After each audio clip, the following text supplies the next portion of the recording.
Hey everybody. Oh, I have got two new cats, and I am hoping they stay silent while I am doing this intro. They are running around this house like two small tornadoes. Hi, I'm Frederick, I'm Frederick Woodruff. Welcome to the Woodruff cast. Today I have a special guest for you, astrologer Heather Rowan Robbins. I have described Heather to friends as someone akin to the soul singer James Brown, whose trademark slogan was the hardest working man in showbiz. And I would say Heather is the hardest working Virgo astrologer within the Astro Kingdom.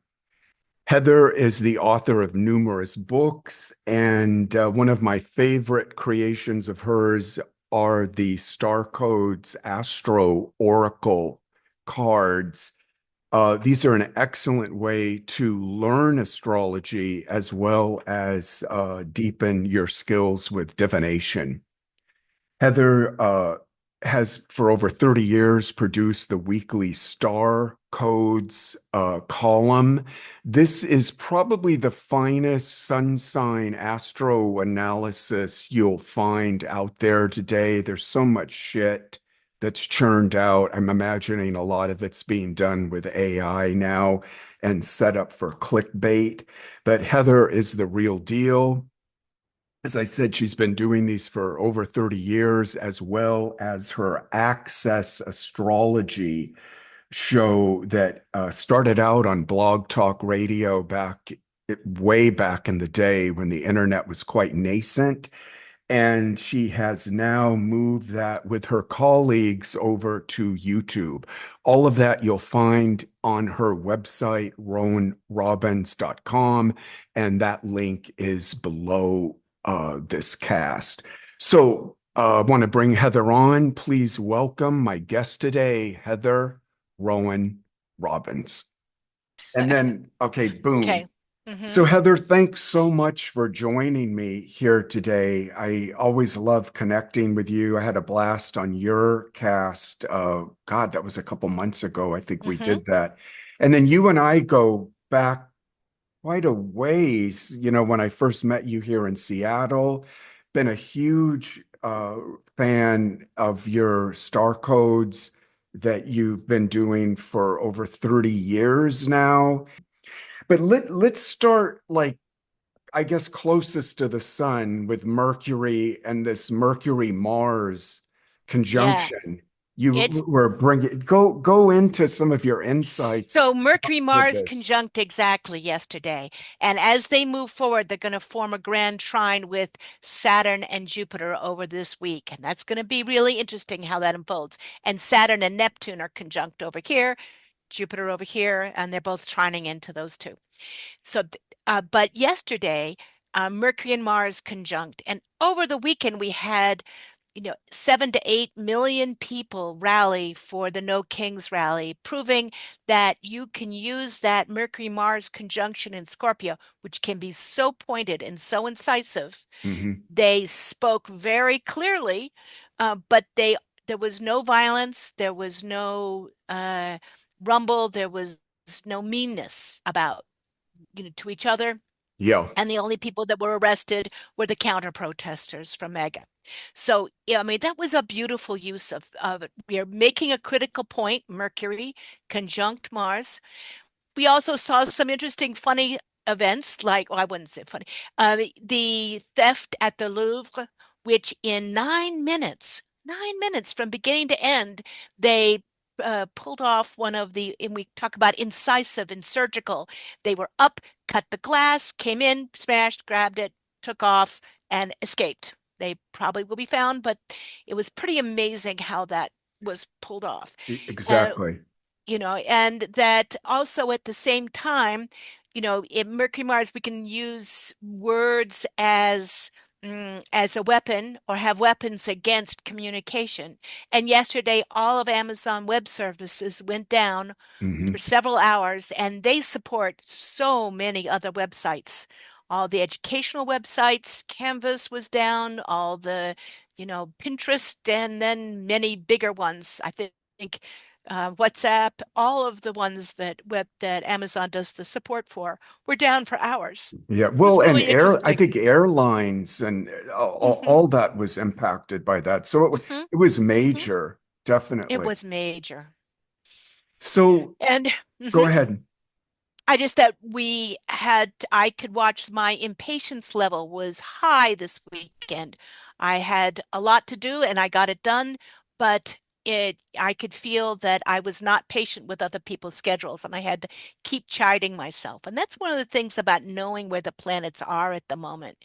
I didn't take it seriously that I was feeling impatient and I couldn't get righteous about it. Just say, there's Mercury Mars setting off your impatience. You can be good about this. Right. So it helps, I think, give you more choice when you notice that it's coming from. It's not just you. How are you being affected by this moment in the astrological universe? Yes.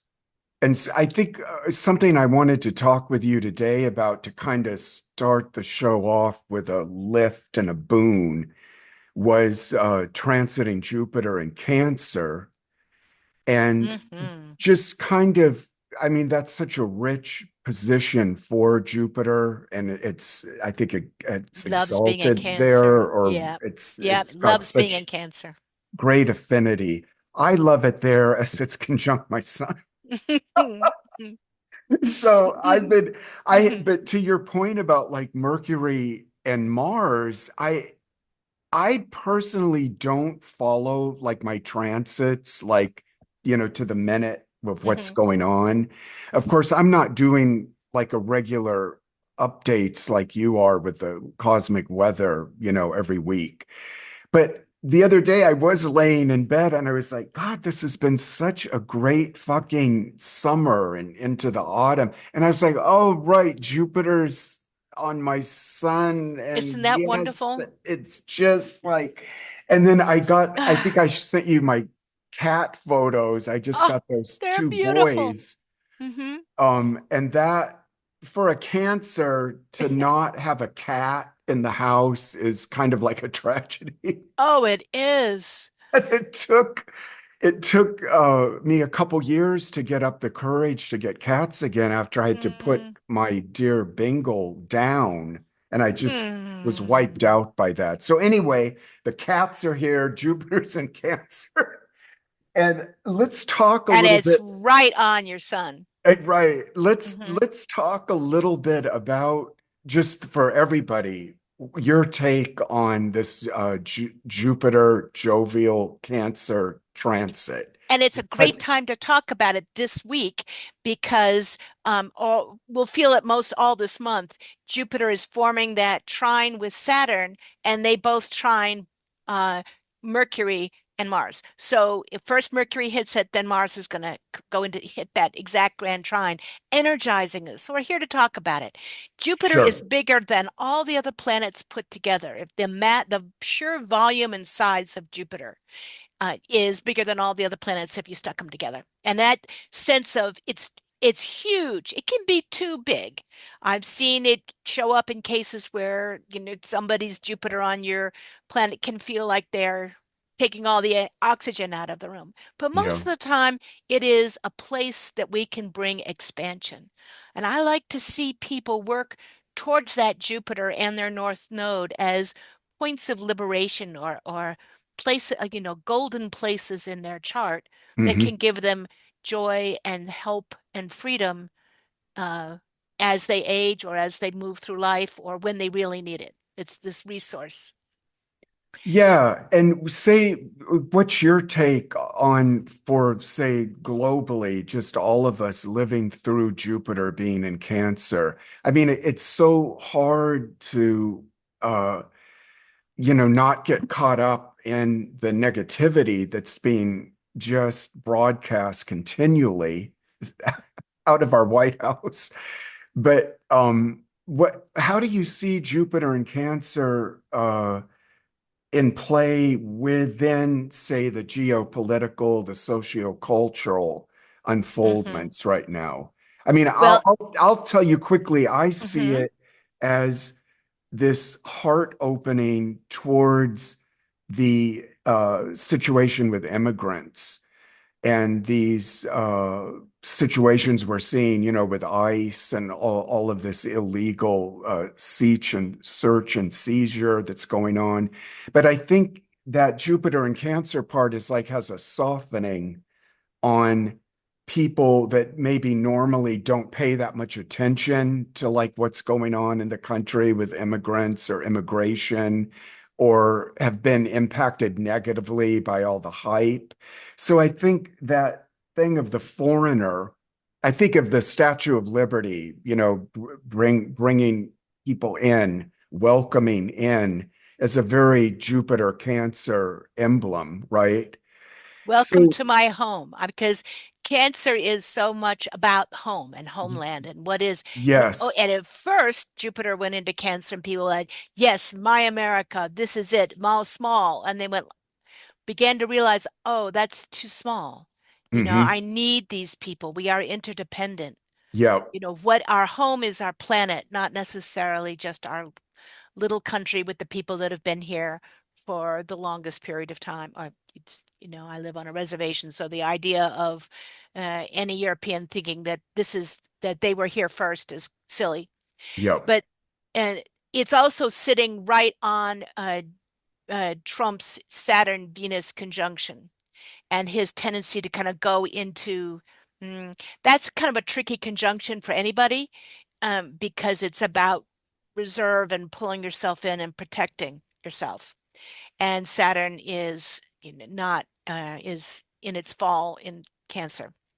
So for him, again, we always have choice. And that's one of the things that's so important to me in astrology. When you've got a symbol like Jupiter, it is the demand that we expand and see it from a bigger picture.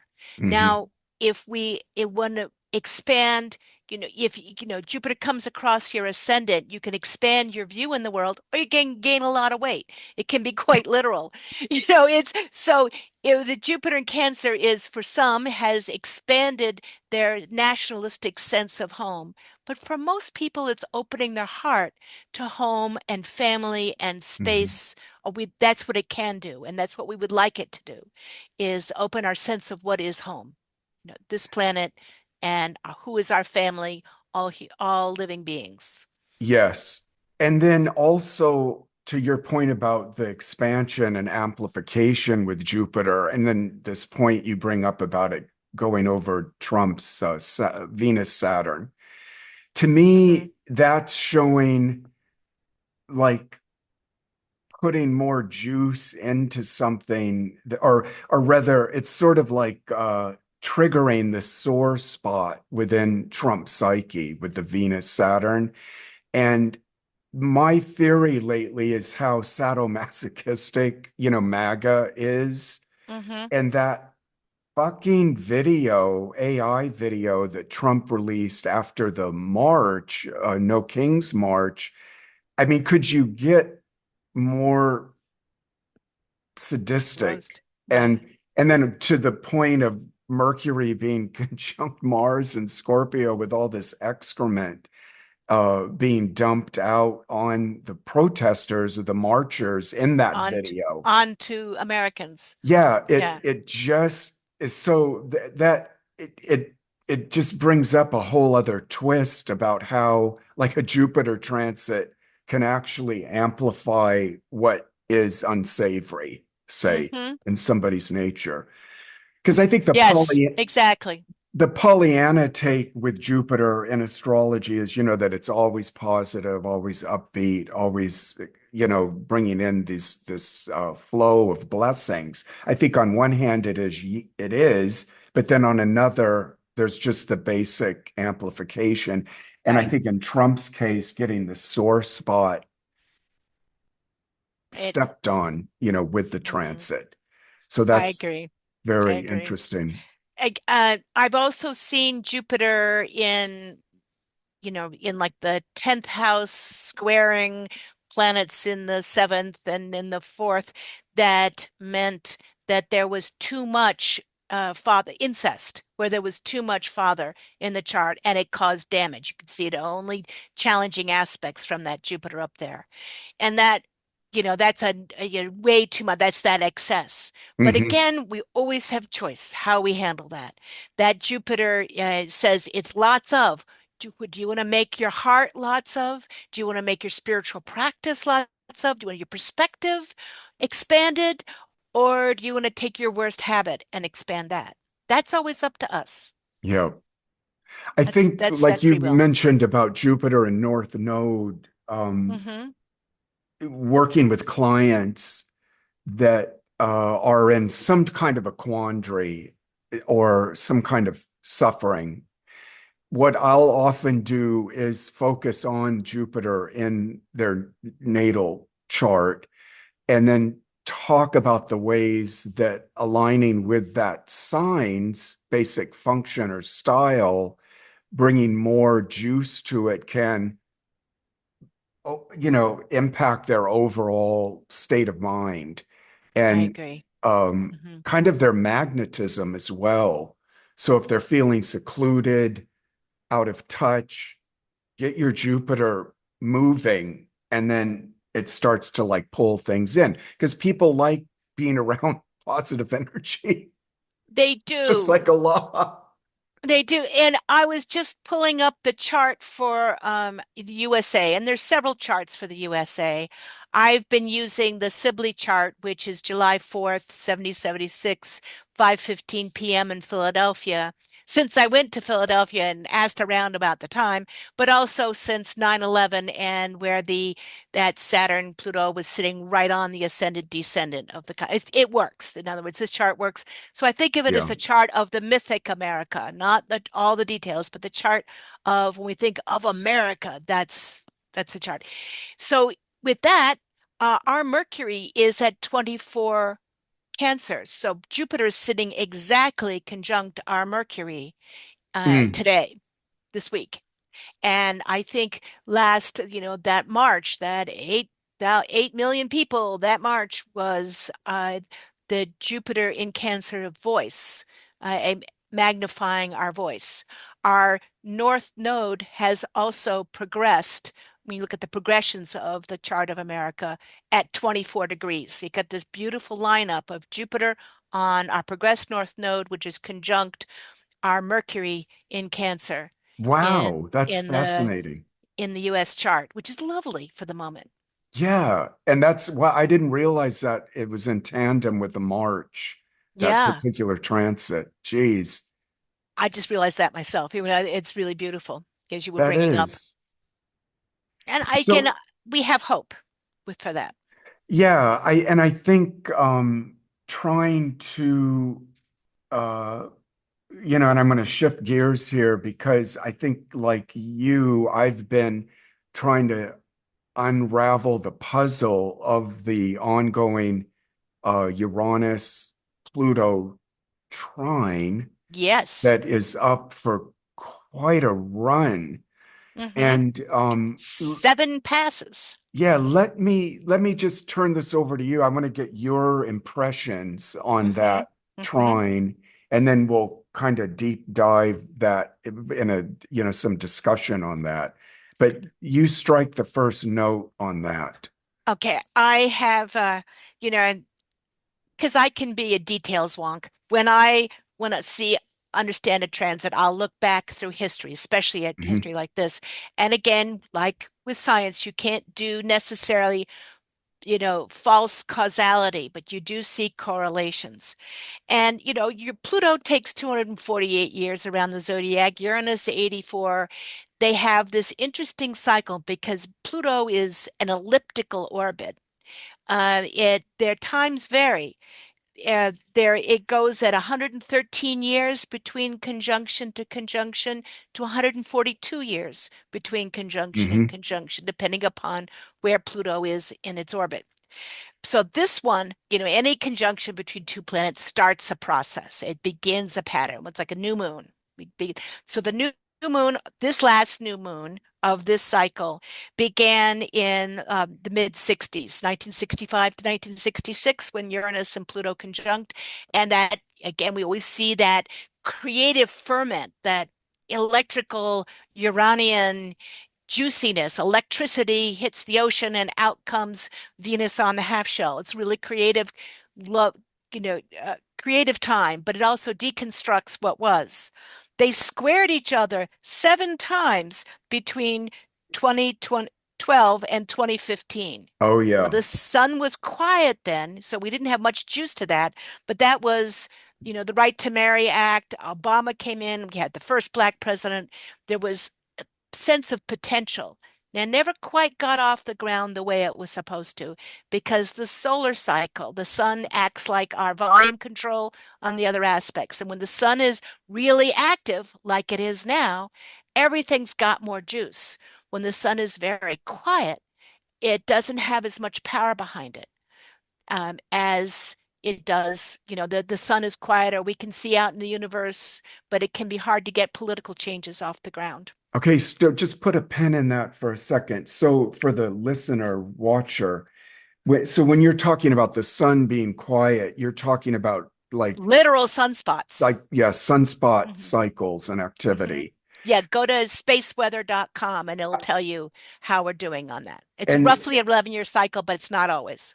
okay, so just to back up a little, so during the counterculture conjunction in the 60s, Rocking.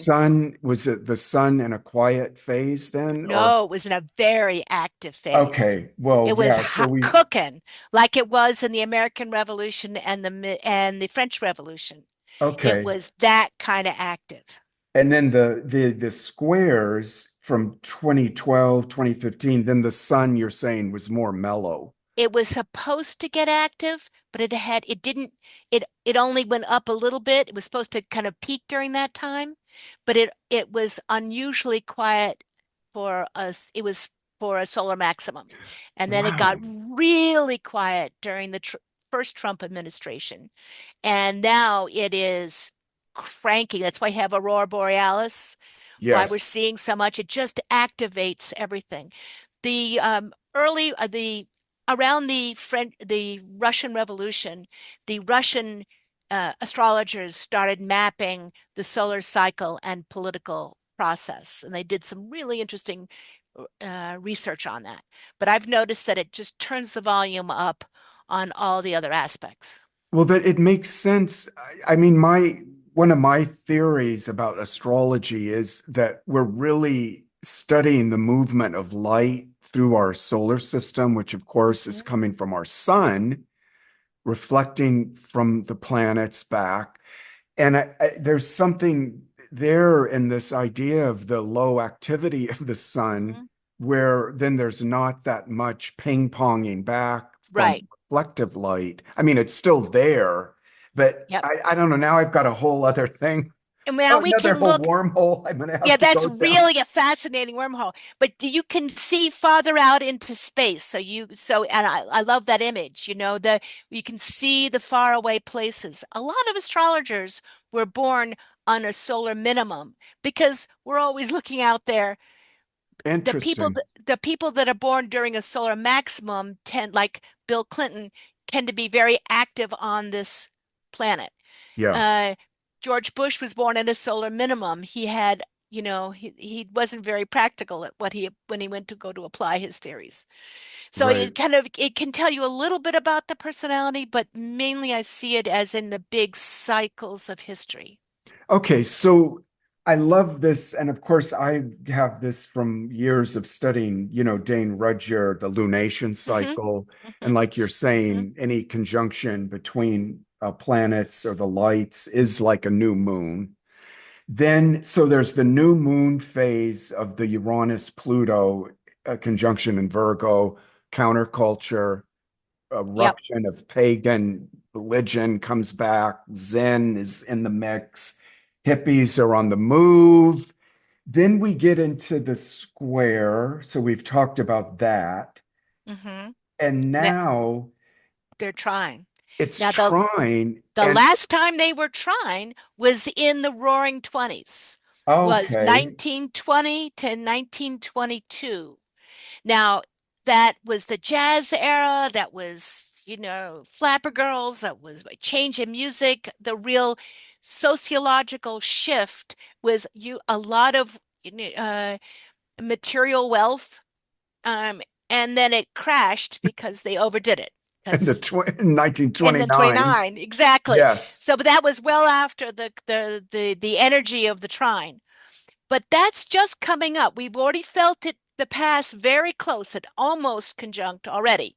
And then they started retrograding back and separating. Now they come back and will start their trines in 2026 in the next summer in July. And as they, I think then they stay going back and forth into a trine until the spring of 2028. And I think that there's a real potential for, I think of Uranus as the cosmic clutch. It gets us out of gear, but Hmm. it's up to us which gear it goes back into. But it Hmm. is the two planets of transformation are kicking into gear and moving during this time. And they're trining each other, they're supporting each other for some major shifts. So, okay, I think on a more specific level, we're looking at with the air signs Hmm. being the channel for the trine with these two. This seems to be what we're actually living through because the necessity that's up for people to change their fucking ideologies and the way that they are thinking and formulating how they're reacting to reality, the necessity is there to use the Uranian clutch idea to shift gears. Yeah, And what I mean, what do see you that think? bigger picture. I mean, Again, it's up to us again, but we see that Pluto is in Aquarius, and whatever sign Pluto's in, and it lasts for decades. It talks about what is the platform for transformation. We've just last January pulled out of it's going back and forth into Capricorn, where it brought the dictators out of the woodwork for mhm, quite a while. Now it's in Aquarius. The power goes to the people, to the collective, to the groups. And that can be some really, we saw on the weekend it beginning to come back to our people who have not felt like working together at all. yep, So how can we, at first it changes the groups, but it can also talk about strange power dynamics. I think Pluto in Aquarius, mm, every every community in Africa that we stopped funding and stopped helping, China has started bringing their influence in and taking yep, care of them and getting more influence around the world. China's been binding up our farmland here in America. China has been figuring out there was 200 water companies that China went in and figured out how to control, superseded our water control until the FBI caught them and kicked them out. That happened a mhm. couple years ago. That's really strange. That's very, where is the power? Is the power in the collective? But whether does that collective, what is our concept of how people can work together? I Right, think the people, groups that can find people to have affinity with and work together are going to be the ones with power rather than individual leaders in the Pluto and Aquarius generation.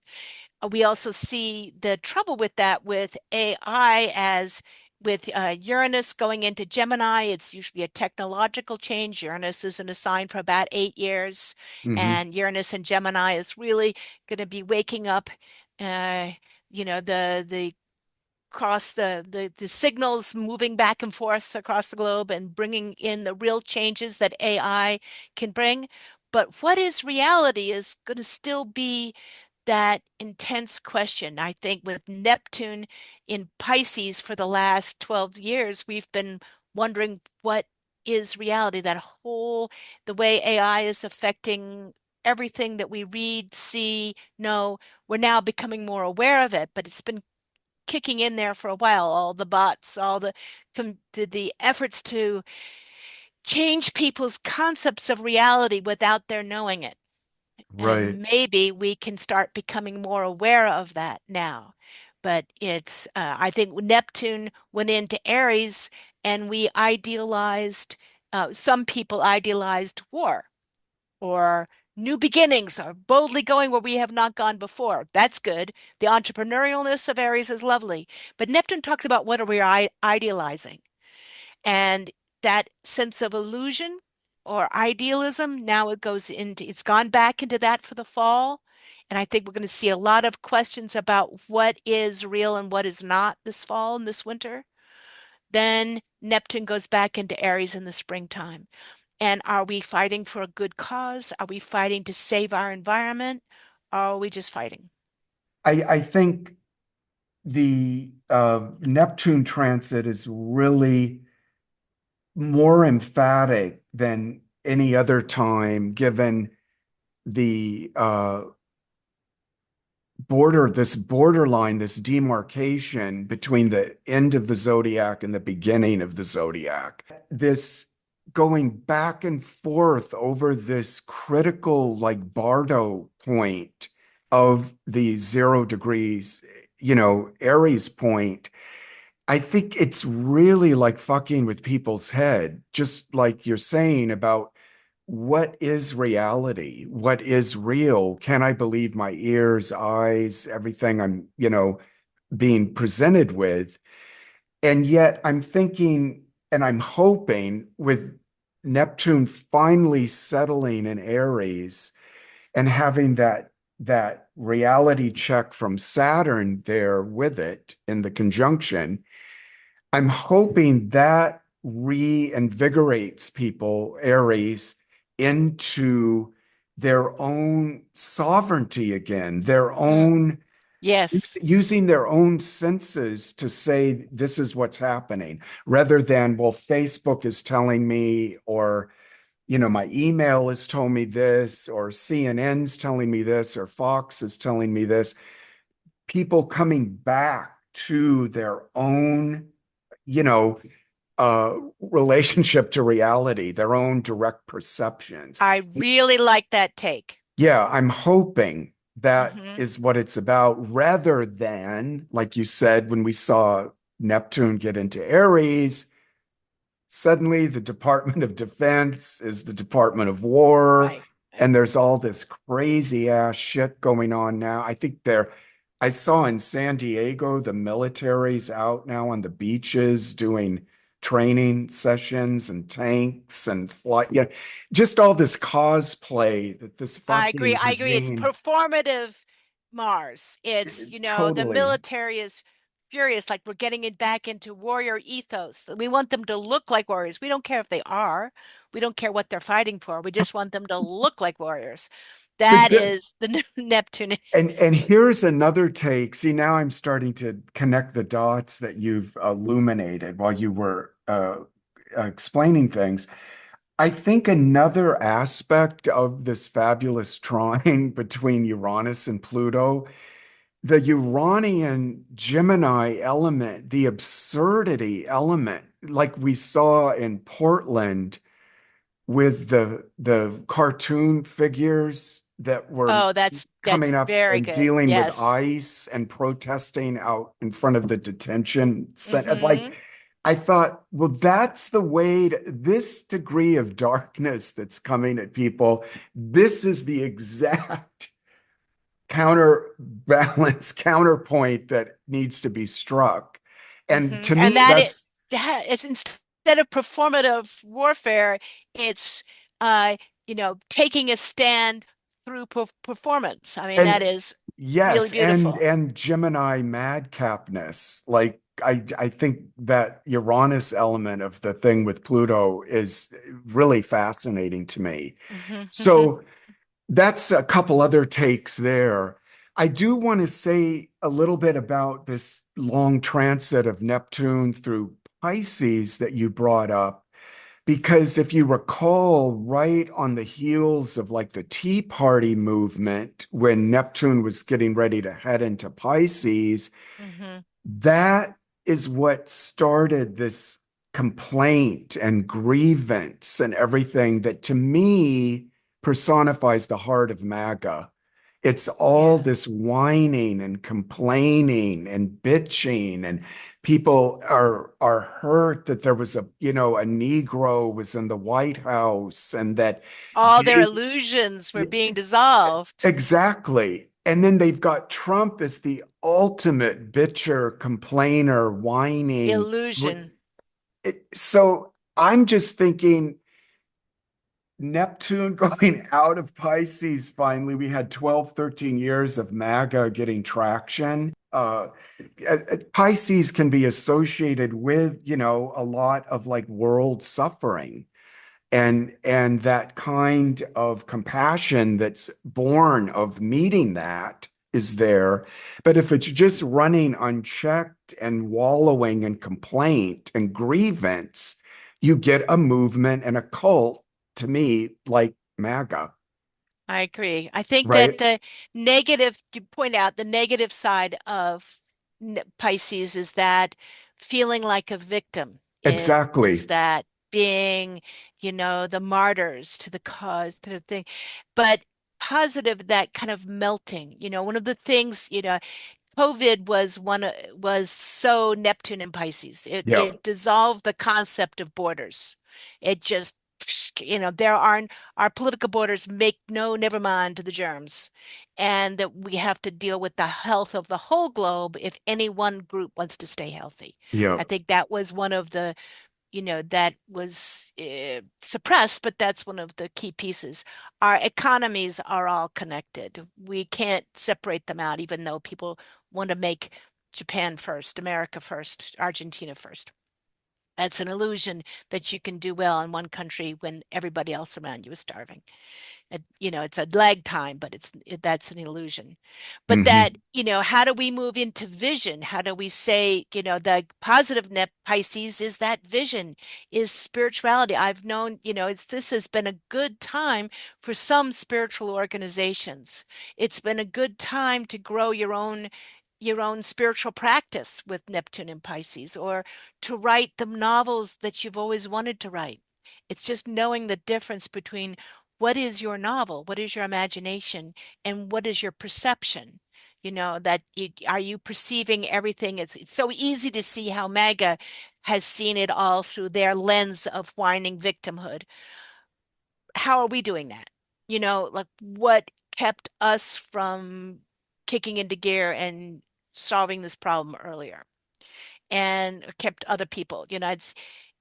It's good for all of us to look at what creates that passivity that can sometimes keep us from living out our ideals. Yeah, being almost crippling, right? Yeah. And just a final thing on this theme, I think the No Kings March, that just mass gathering because a lot of people have said to me like, well, who was spearheading what and what was the big message or what was galvanizing? And I just said, well, it was just everybody coming out, just like almost like coming out of the cloud and isolation that COVID threw everybody into, like you're saying, in Yes. that Saturn Pisces or that Neptune Pisces transit. I mean, suddenly we're like out, we're there's your neighbor, your this person, that person, everybody together there. I think people underestimated what that precipitated Yeah. in coming together, and I guess this could be seen as like a Pluto and Aquarius phenomenon where it brought every in this Pluto act of like rebellion, brought everyone together to be reminded that we're all this one species on this planet together with all these Yeah. other species. So I'm hoping that as Neptune, because it had just like dipped back into Pisces again, right? For the March. So This, I'm hoping yeah, it Neptune that has. Hmm. gave that, we got that last healthy bit of remembering that we're all in this universal thing together. another theme I wanted to touch on with you, because you've been so interwoven with the astrological like community, and beyond that, just your ability to broadcast so consistently with your astrology and your writing, what you've been doing, on air, now on YouTube and stuff. Thank you. So Pluto, Aquarius, Aquarius, astrology, there's often that link between the two some people Hmm. make. Um, how do you think astrology is ready to go through a Plutonian I I catharsis? hope it is. I think, that Uranus, which is the planet we associate with the higher node of Aquarius and the Uranian and Uranus with astrology, is heading into Gemini, trining Pluto in the sign ruled by, the higher node of Uranus. I always use the traditional rulerships for practical things, but the modern rulerships for potential and out there. So, philosophically, that's a powerful trine. I think it's a chance for astrology to come back and, uh, instill hope. But I think it's going to be important. There's been a real move in the astrological circles to focus down both on a mental rigorousness and going back into traditional astrology. And I think it was good for us to do that, kind of come back down to ground and to Mhm, solid pieces of history. But just because it's old doesn't mean it's wise. And that how do we take that and expand that into the potential for astrology? Anything that I used to say that I specialize in bad reading rehab because people would come to me and they've been to an astrologer who limited their sense of the future and told them that it was only going to be this big. And my job was to say, how else can we live out those aspects? mhm. How else can we expand that concept? That's what my book, Star Codes, was all about. Is like how do we, kind of rethinking all the basics of astrology in a kind of multi-layered perspective, so you have more choice in the process. And I think that's going to be how can astrologers continue to take that rigorousness and the details and the history and the grounding from that, but open up that sense of possible, open up the sense of the infinite, and help people have vision with this Hmm. and not kind of take it in the smaller sense. Because when people come to an astrologer, they're going into a mild level of trance. They're kind of surrendering it's like going to a doctor. You're surrendering, you're coming to someone who's an expert and you should never let go of your critical thinking completely, but there's a sense of trust, which you can then insert possibilities into them to open up their sense of the possible. But you can't, pretending it's a difficult transit is not happening won't help them any. But to say how they Right. could use it, not why it's happening, because that's not up to us, but how they could use that tough transit to open up their world or grow with it is an important part of the process. My dog just walked in. And how do we take it from there? And that's that. So I'm hoping that we take that forward and that this whole re-energizing, I think, of astrology, of the desire for the bigger picture, for a larger world, to bring our metaphysics here and live it, um, and use that to direct the change will be lovely. And Hmm. we have to help make sure that it stays somewhat grounded.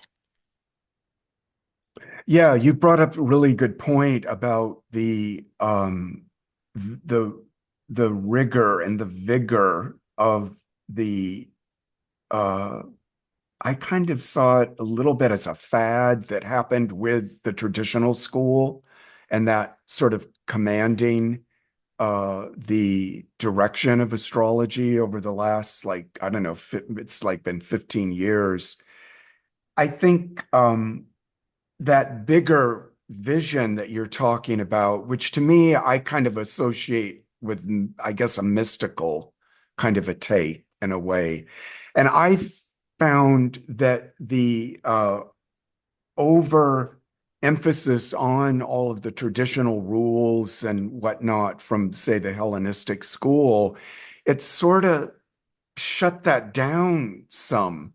That and it kind I think it allowed people to feel safer as an astrologer around astrology because I've got all the rules, I know all the the rulerships and what's in its fall and what's not functioning well in this sign and that, and then trying to, it got too tight to, for me at least, with all of that I think that was one of the system. ways, right? I agreed. I think that was one of the interpretations of it, in many ways.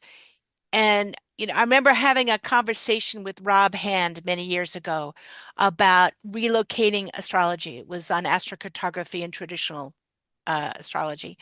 And that when you relocate a chart and you move a planet from being in sect, or the time of day that it likes, to out of sect, the time of day it does not like, how does that work? And I said, well, that planet's no longer going to work the normal way, but it might get very creative. It might now it doesn't just fit the systems around that. And we're talking about a chart where the Venus went from insect to out of sect, but the person was having a wonderful creative love life.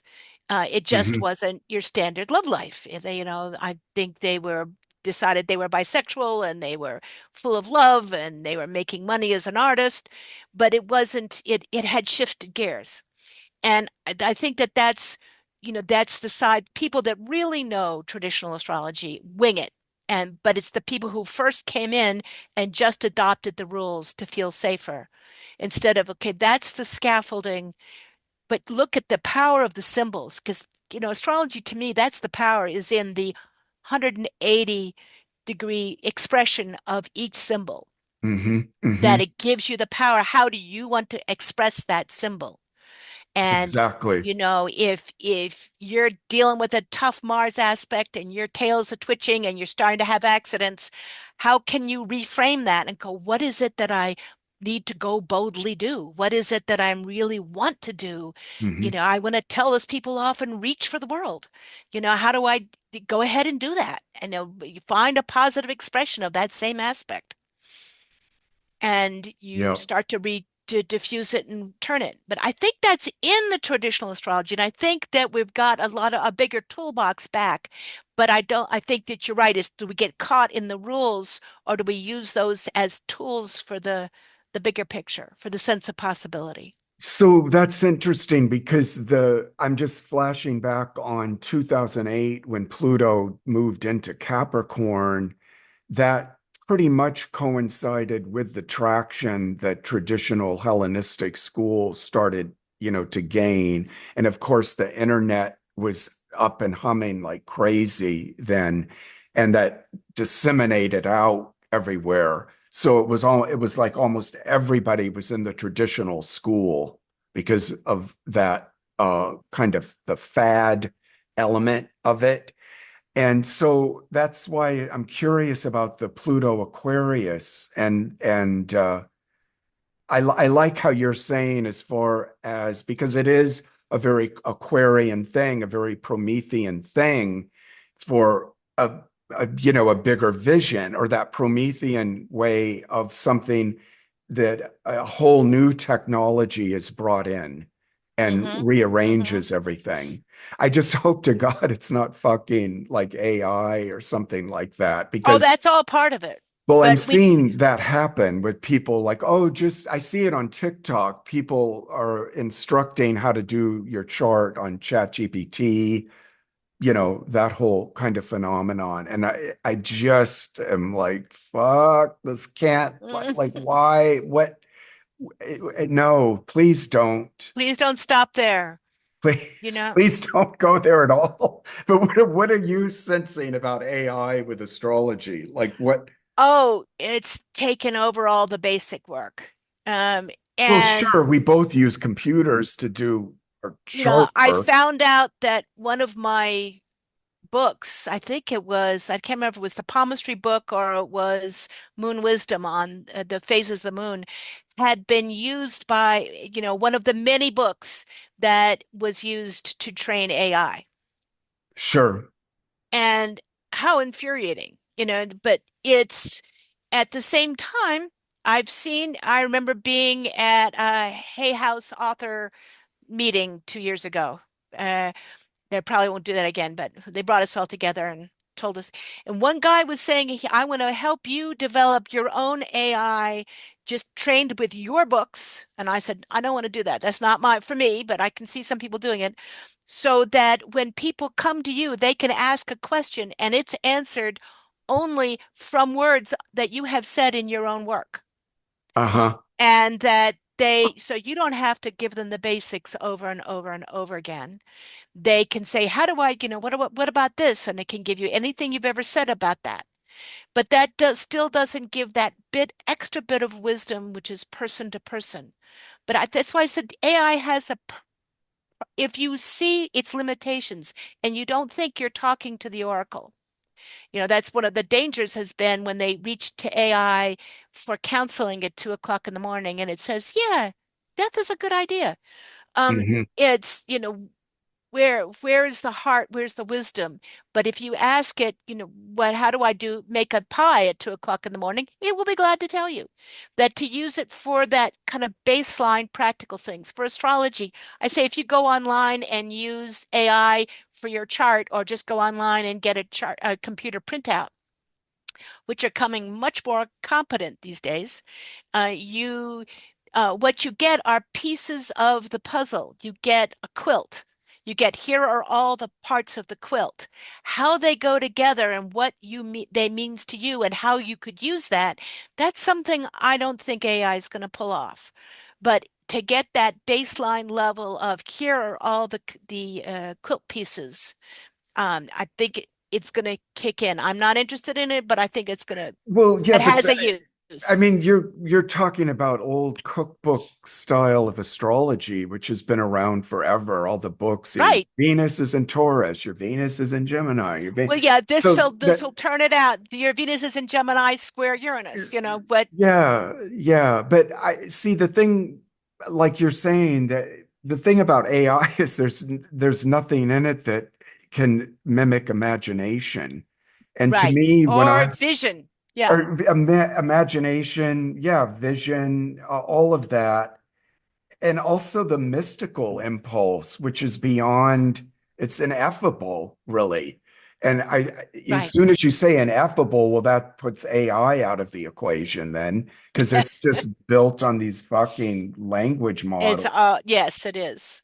So let's shift. That goes back to the power of a symbol, which is infinite. It's three-dimensional. You can't, it's nonlinear. And I think that's where humans can take it and interpret it, and AI can't see all the possibilities. Mhm. Yeah, we'll tell that to Sam Altman, who's now doing porn with AI, which should be exciting. Oh, my dear. Really? That That's that came out with the Mercury, Mars, and Scorpio conjunction, that news. So I uh, want to wrap up with this idea that I got from you um, last time we met. I think it was on your YouTube channel, and you alerted me to the upcoming Pluto transit in Aquarius to the birth of the United States Constitution, which apparently was signed or codified September 1787. hmm Yep. Pluto Yep. was at 14 Aquarius when the Constitution congealed. So give me, I like that congealed. I think that's a good use for it. let's Um, hit me with some of your the so, ideas and I arguments you was have on this. looking at what the Constitution was doing to the American chart at the time. And that with that The sun was right on the the chart for the USA, the Neptune, the sun and Venus and Mercury were lined up on the Neptune in the ninth house of America. So this In was our vision The in Sibley using the chart. Sibley chart Okay. with the Constitution on the outside. And that was when the Constitution was happening. That was the ninth house transit, you're It's about saying. 11 years, about a Jupiter return after was right before the Jupiter return um, for America after the Civil War. I mean, the revolution was declared, and when we declared our independence. And I have hopes for this because we looked at what a mess it was when we went through our Pluto return as a country, and that was exact January 6th. That was right in that the time of are we going to survive? Mm-hmm. And that was also when we, by progression, were close to that new moon in Pisces as a country. And so it's going to be new moon in Pisces. It's a new moon in a new sign. We're heading into the new moon in Aries. And it's a kind of a rebirth of our energy, but how? Is it around conflict? That'll be next. But right now, the new moon in Pisces is echoing in our, for the 30 years after that. And how do we, at the bottom of the chart, how do we really reconceive ourselves in our home country? We saw that Pluto takes whatever it touches to the edge of death and rebirth. Mm-hmm. In America, looking at the birth charts of most countries, it's really interesting to look at where Pluto is at that moment in their chart, because often, if you can get a time, for the ones that we do have a time, Yeah. that Pluto, for instance, is in our second house. So money and material resources is the power base in America. You'll see other countries, some communist countries have Pluto in the 11th, so it's group experience. But here it was, we went through what are we? Now, our south node in the Sibley chart is at 7 degrees of Aquarius. And so Pluto is going to be coming up to conjunct our south node and then conjunct that 14 degrees in about 5 to 8 years, Mm-hmm. and that it is a chance. Pluto takes it to the edge of life and death and asks it to rebirth. It says, what really matters to you? You could lose this. So how you have to rebirth this. Now, the question is, will that mean that people are challenging the Constitution and want to take it down and want to destroy the Constitution? Because there is a push for that in the MAGA movement. Yeah. Or do we get to rebirth that Constitution and recommit to it and use that, limited as it is, as our vision statement? It is a point where many different approaches can agree and make it happen. Now, I think of it as our vision statement for the country. The Mm-hmm. vision statement, and that means we have to read men as all humans, not just the white males that they thought they were talking about. Often when people put out a vision statement, they're channeling something bigger than them. They may think they're saying this, but really they're calling themselves to a much higher point. And I think if we read the Constitution in that, what were we called to do? And read it in that bigger perspective, Mm-hmm. it's a beautiful vision statement that we can use to turn this boat. I think between now and, the 19, say 2034, I think is the last pass. Between Yeah. now and 2034, we have it, which is only 9 years from now, we have a real chance to kind of strip away, come back to the Constitution and bring it back alive. But it will be challenged between now and then. And this prior to this is the 7 degree Aquarian south node in the Sibley chart. So Pluto will be on that Yeah. first. And what's your take on that south node and Aquarius there I think for it's us? again, that's what is the power of the people? Our South Node, the gift of that is we believe in the power of the people. South Node, I read as, it's sort of been there, done that, know how to use those skills. That our North Node is something that we're exploring. And, North Node in Leo has been America thinking it's all that around the globe. And it's kind of good that it's being, as it stepped back from power, other people are picking up power. Hmm. We'll see what that means in the long run, but it may be good for us to let go of some of that control. Well, I mean, and That we've got, South, go mhm, ahead. Go that ahead. that just South Node in Aquarius, is the voice of the people that was uh, how we became a country.